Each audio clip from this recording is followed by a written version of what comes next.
This time around, I've got something a little different for you. Since my time to work on videos this week was very limited, as mentioned in my recent community post, but I still wanted to get something out for you guys, I figured I'd do a quick video talking about the Amaranth Angels. Sourcing clips from shows and editing them together is the single most time-consuming part of making videos for me, so something like this, with mostly just still images from my own project, is a lot quicker to make. Not talking about the overall project itself today though, but rather the girls themselves. The human ones at least, for now. I'll just be sharing a little about them, both what's on their little dossiers, and some extra details about them in universe. So without further ado, apart from an upfront reminder to go check out the Kickstarter for the manga these girls are starring in, let's get to it. There are spoilers from the Amaranth Angels prologue ahead, so if you haven't read it already, head over to Webtoons and check out the 31-page prologue for free. It's only fitting to start things off with our main character, Sai Nishizawa.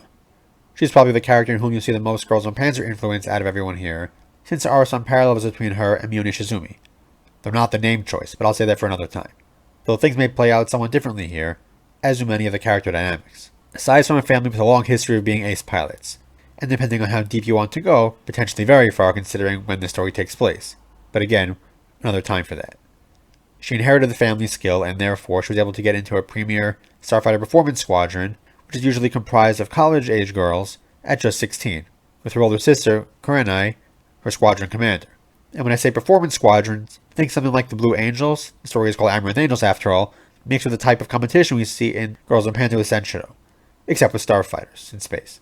Unsurprisingly, the squadron, while she was in it, did very well, both in flight demonstrations and in the simulated combat league competitions. And as you can see in the free prologue over on Webtoons, they were on their way to the finals again, confident of victory. But, as you also see there, tragedy struck when her sister died in a crash while test flying a new starfighter.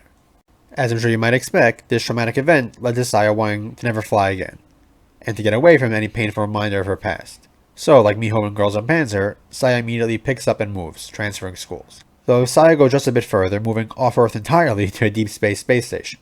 But she won't be able to run from her calling for long, and, when the station comes under attack by unknown aliens, Saya and several of her friends, both new and old, will find themselves in a fight for their lives, which leads to something even further from what they could have ever imagined.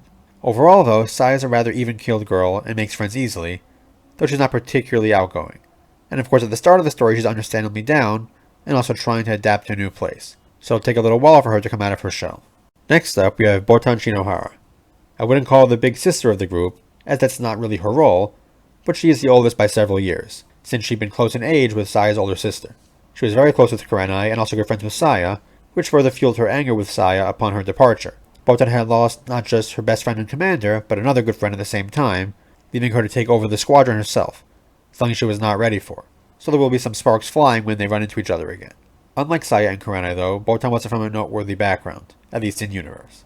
But she was scouted by Kurenai personally and recruited to fly the experimental Night Lily, an unusual and difficult to master starfighter. Botan excelled at this, and her friendship with the Nishizawa sisters blossomed from this, though she did still have a bit of reputation as somewhat of an ice queen, hence her call sign Yukiona. The last thing Botan wants now is to see Saya, but, thanks to an unwelcome order, she'll find herself traveling to the same place.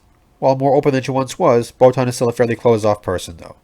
Apart from when she gets frustrated or angry, that is. Then you'd better watch out. When push comes to shove though, despite her anger and frustration, Botan will do what's necessary, and despite her irritation with Saya, watch out for her. She's got a much softer heart than she lets on. Next, we've got Rina Richter. Unlike her previous two characters, she's not Japanese, rather of German Jewish descent. However, since her parents were Israeli diplomats that got posted to the space station, Rina found herself in a predominantly Japanese-speaking school and picked up the language. Also, unlike the other Amaranth Angels, prior to the story, Rina didn't have much of an interest in or knowledge of starfighters, apart from what her good friend Miho told her. She does appreciate the skill involved though, and also opted to stay on the station to finish high school while her parents moved back to Earth once their diplomatic posting ended. Rina is generally fairly soft-spoken, unassuming, and mild-mannered. At least at first glance, your typical good girl, though she's got a bit of a mischievous streak that she lets show on occasion. She's also the best student of the bunch, which will help Rina when she's thrust into action for the first time. Also, her calm, controlled demeanor will be a help both to herself and others, though she's not immune to getting overwhelmed by their crazy situation. Next, we have Rina's best friend, Miho Iwamoto. Unlike Rina, Miho is extremely into starfighters and flying, but has found herself stuck in this middle of nowhere, literally, space station, far from any serious opportunity to get into a performance squadron.